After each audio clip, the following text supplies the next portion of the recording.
white supremacists like to show dominance is by using sexual exploitation. People who are dominated socially can be dominated sexually. Sex is a way in which you show your domination. It's like a male dog gets on another male dog and humps on him. He's not after the sex, he's showing he dominates. I'm in control. If you have a system in place to guarantee your very survival, you will use any means at your disposal.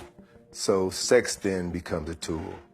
This whole idea of creating a mulatto caste is designed to create a buffer between the whites and the blacks. You give more privileges to this mulatto caste. Even Chancellor Williams, in his book, he was claiming that due to a biracial population which came about from Greek mixing with the indigenous African population there, it rose up another army which fought against their African mothers and fathers. In Africa, when the Europeans came in, the Portuguese would mate with the Africans, and their offspring would be called Lancados. And the Lancados were the offspring of African and Europeans. And what happened was the Lancados, the mixed offspring of the Europeans and the Africans, they became slave traders themselves because, again, a lot of biracial children would take on the ideology of the father. So whenever you see people talk about, well, Africans sold other Africans, this is really who they're talking about. When the Inquisition came, many of the Jews left Portugal and went to West Africa. This is during the period of the 1500s. And they became the people who were running the slave trade. Some were Christians, some were Jews, many were Jews. And what they would do was marry African women, usually from a chieftaincy family or somebody where they can get in good. And they would use the offspring of these marriages to be the middlemen in the slave trade. That went on all over West Africa. It was the mulattoes who did Haiti as much, if not more harm than the French. Because there's this thing about white supremacy is a very infectious disease. And when you buy into the lie that white or light skin is superior to black or dark skin, then we'll find instances where a mixed race black would be more vicious than a white person because they have to prove to the white person that I'm on your side, I'm okay. Mulattoes have always been used. The French were good at that, setting it up in Trinidad. They had the different staircases of mulattoes and octoroons, octagons, and different classifications of mulattoes. And they give the mulattoes the power over the darker skinned ones. And then on top of the mulattoes were the white people. It's another way of buffering yourself from the attack. So when black people get angry, they got to go through to beat the mulattoes to get to the white people.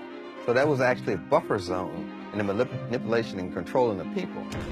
You had a ship full of African men, women, and children who were at the mercy of the captain and all the sailors on that crew. And those men could have sex with anybody they wanted to. The women, the children, and the men. You ought to see 3 months tied down with these white men.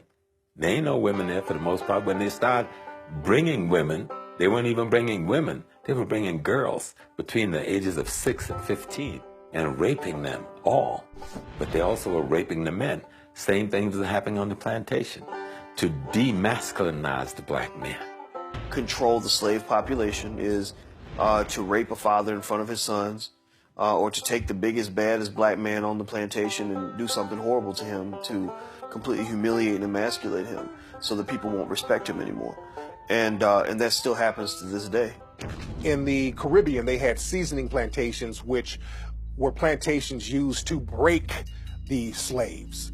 And one plantation or one place that had a lot of seasoning plantations was Jamaica. And people have to wonder, what were they doing on these seasoning plantations that was worse than what was happening on the regular plantations? Well, one thing that they were doing on these plantations, especially in Jamaica, they were doing a process called buck breaking, where the white supremacist slave owner or the white supremacist overseer would literally rape black men in front of the whole black population in order to break his spirit, in order to break him down as a man, in order to show dominance against him, in order to show the rest of the black population that this is not your leader. I just made your leader submit to me sexually. And this happened a lot in Jamaica. This is why homosexuality is so looked down upon in Jamaican culture today. And it was a way primarily of cutting down those who would rebel. In other words, it was a matter of power and control and domination. And they would call it buck busting, but it was really butt busting. Slavery continued until 1865 for about 2 generations, right? So how do you reconcile that? You can no longer bring in Africans, but you still have the business of slavery. So they still needed Africans to do the work down south, especially after the cotton gin was invented. So you had the creation of breeding farms. 2 of the largest slave breeding farms in the United States were on the eastern shore of Maryland and right outside of Richmond, Virginia. They literally bred black people like cattle. They would have a strong black man have sex with a healthy black woman. That woman could be his mother, his sister, his aunt, his cousin. It didn't matter, because the end product was produce a child that I can sell, bodies that I can sell and ship down to Mississippi, Alabama, Georgia, South Carolina, North Carolina. It was a business. We had breeding farms in the United States that would put one person from one plantation against another.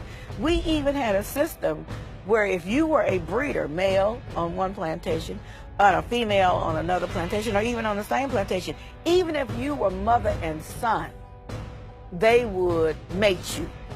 And so I tell a lot of my patients and a lot of my friends, you got to stop using the MF word, because that was a description of what actually happened when the paper bag would go over the head to put one breeder against another when they were related. Incest.